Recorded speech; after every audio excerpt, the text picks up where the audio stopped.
We're at Andrew Hardy's Classic Cars. Welcome to the episode. What a nice day, great turnout. Just a few more dollars for my car, for my bike, for everything. Just a few more dollars.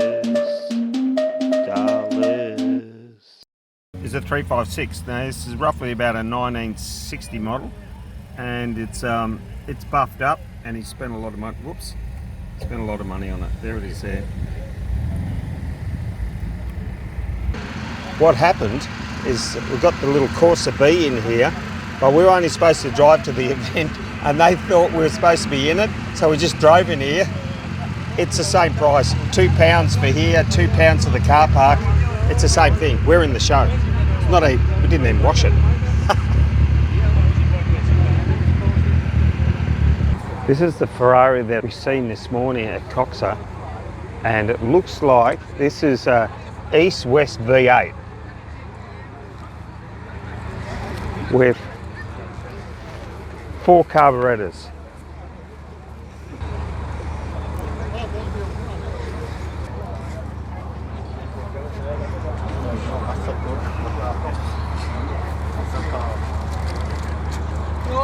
Oh, this is a Wolseley, and this is restored to a high end. This must be done in a proper shop, and this is an East-West 6-cylinder. This one, look, 6 spark plugs.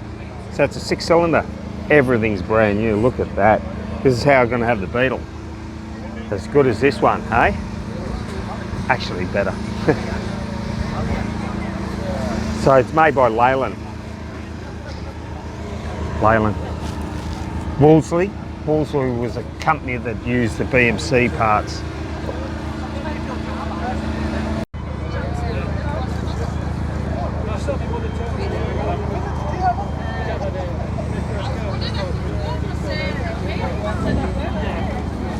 That's, I think it's 2-pack with a clear coat on it. It is so shiny. This is a high-end restoration. This is 9 out of 10.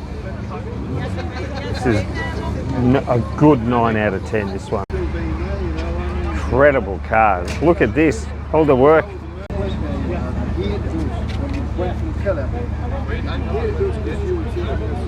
Right, see this, it's got accessories, handmade aluminium catch cans. These, if you have a high performance engine, sometimes the pressure inside the engine's a bit much and it spews out a bit of oil. So it has to have a catch can to catch the oil. So they make these either like an overflow. That one, I don't know what that one. Oh, that looks like the radiator fluid. And that one there, catch can, and that one there could be power steering, it says. Bit of bling there. Oh yeah, there it is. That's a surge tank. That one there. Imagine. Here's a jug. I think this one's got square headlights. A 98 model or 96. They had them in Aussie. They cost 100,000, I remember. One guy bought one for 4,000 off a guy. Yeah, it depreciated that much. No one wanted it.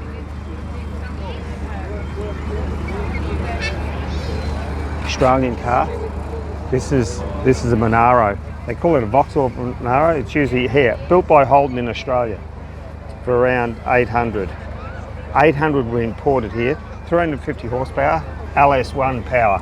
LS Motors, the most popular engine in the whole world to put in. So that's a good car. I'd buy one of them. Rover Tourer.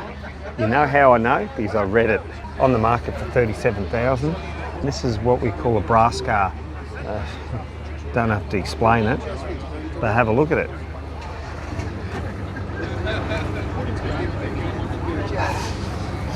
Brass cars were after 1900, I think. Look at it. Incredible. It's got a duck on here. The duck was to keep it out of water. No, I don't know. Leather straps. Nice piece of engineering.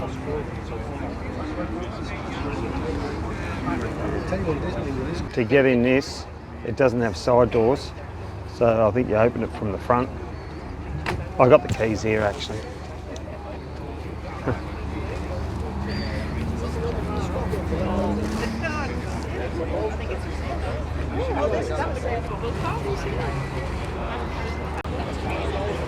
You've seen on the tube before we had Bob go past with the dog, and I was keeping an eye on him. This is his car. There's a V8 Jug. Pretty clean. I didn't know he kept it that clean. But they've gone up in price, they've doubled. So they're probably valued between 12 and 15,000 now. Pounds, yeah. XK8.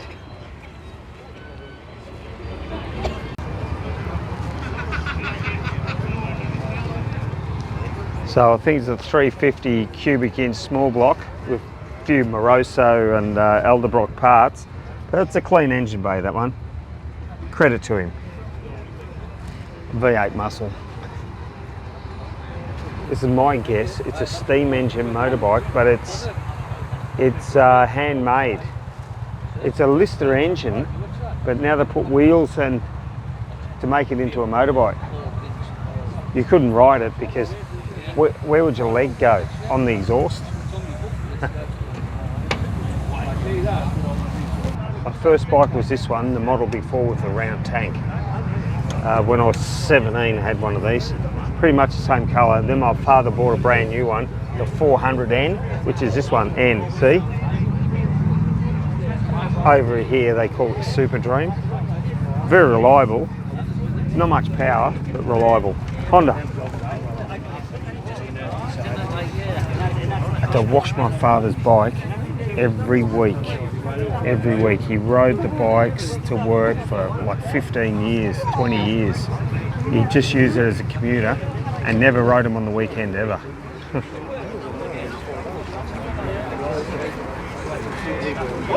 The story of this one, I bought an ex-police bike in Australia, 900F, and it had a police speedo on it, a white one, and it was this one. It was my first large bike, not very fast, but reliable and nice. Yeah, I had a blue one. Don't know what year it is, but it looks amazing, this one. Amazing. Futuristic, but it has an 04 plate, so can you believe it's 20-year-old? No. If you said it's 20-year-old, I wouldn't believe you. But pretty decent. Don't know what it is. It's 1,000 it says. RR 1000, so RR meaning race homologation, I think. So to race in superbikes, you have to sell a certain amount of bikes, or else you can't race them. So that's the one there. It's a Fireblade. This is a 350, I think they call them an RD 350. Yeah, he's restored it. Have all that. Even that's nice. A lot of people pull them off. Keep them on. Look good. Here we have a Royal Enfield. I'm not sure if the English still own them, or it's they're made in India. I think this is all hypothetical, and this is called a Himalayan. So they base their names on India and Nepal and all that region around there. But this is more like an adventure bike. See all the racks, and this one has a double mudguard. Look at that. They've got it covered, haven't they? Hey? And it's a good looking machine, right? Adventure bikes.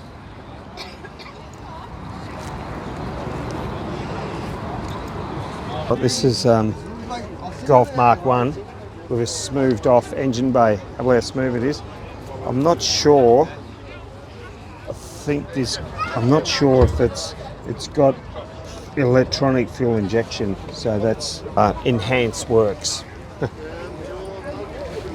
It's a good looking one. Have a look at it. Oh, it's a Mark II, I think. It's a Mark II Golf.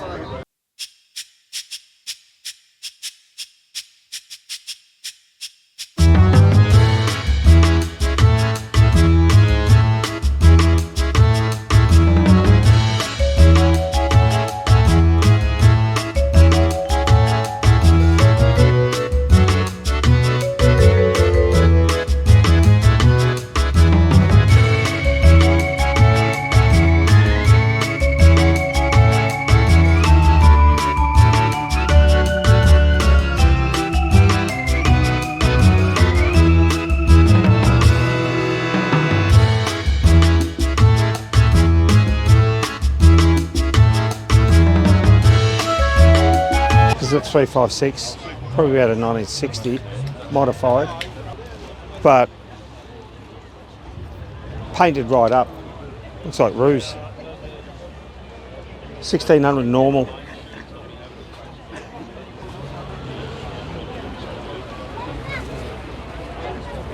They like the badge there at the back. Very expensive, man. This is probably a 1980 model Audi, roughly, probably 82. And in Australia, they didn't export much around that time because the German mark was 3 times as much as the Aussie dollar, so we didn't bring him in. But I lived in Germany and I had a 1976 model Audi 2-door LS, 65 horse, mate, reliable as. Never break down. And they used to have cloth interior. In 85 they started bringing them into Aussie and later, but the trouble is the cloth interior used to get destroyed by the Aussie sun. Used to kill them.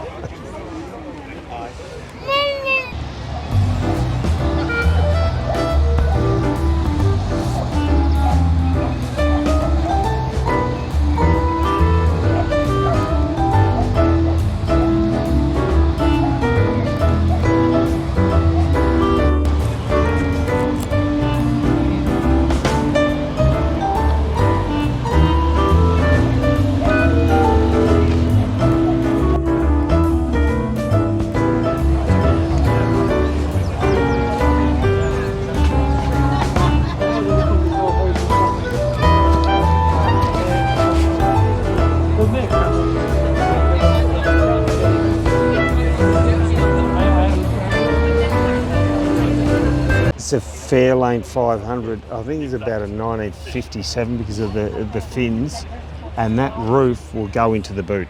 Can you believe that? Yeah, you reckon they had it? It's a new thing today. 50s. The roof goes in the boot. Hydraulics, all sorts.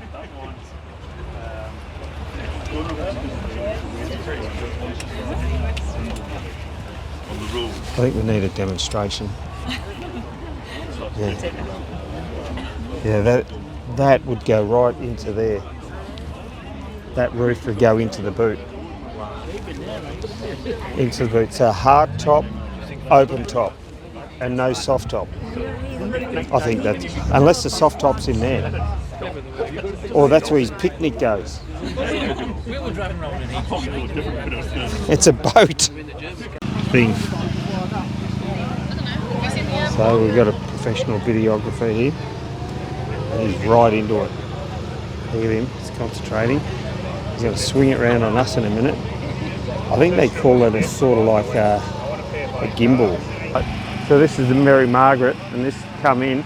It's the only steam engine here, and what a statement. So this is just ticking over nicely. That's a boiler. See the water coming out of here. Man, there's a labour of love, this one.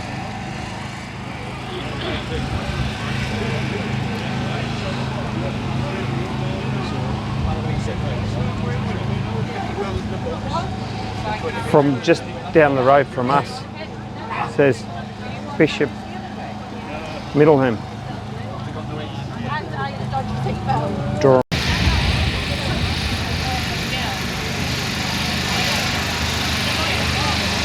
In 1984, my father and I went halves in a Porsche 356, and my brother, he bought one, probably, not sure, a year earlier for the same price, same colour, same year, 1959, 1600 normal.